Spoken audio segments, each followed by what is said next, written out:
Hello and welcome to everybody on Cloud Fitness. So in today's video, I will talk in continuation to my previous video which was on Azure Resource Manager. So we are going to talk about Azure Resource Manager logs over here.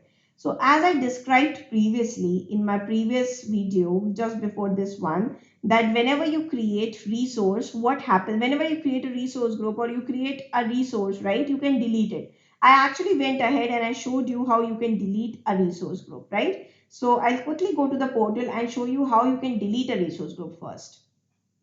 So if you see this, you can see the option on the top, delete a resource group, right? And similarly, you can, click on this particular option and then you can click delete over here, right? To delete selected resources.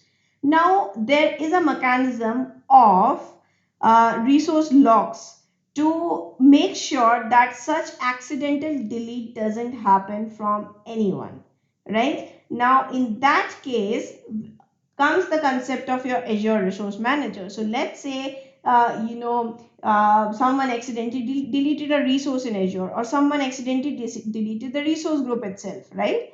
Then it becomes a problem. So we implement Azure Resource Manager logs to ensure that accidental deletion of resources does not happen, right? And let's say you have created a resource manager log on a resource on a Azure resource group level. So automatically all the whatever type of lock you have implemented at a resource group level, that will automatically get inherited by all the child resources inside that resource group. So I just needed to make sure that you know that.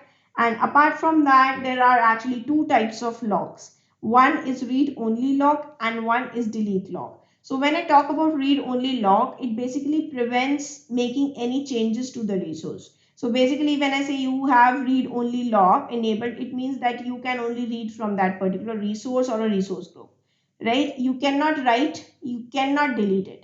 But when I say it is a delete lock, it means that you cannot delete that particular resource group or a resource, but you can read and write to that.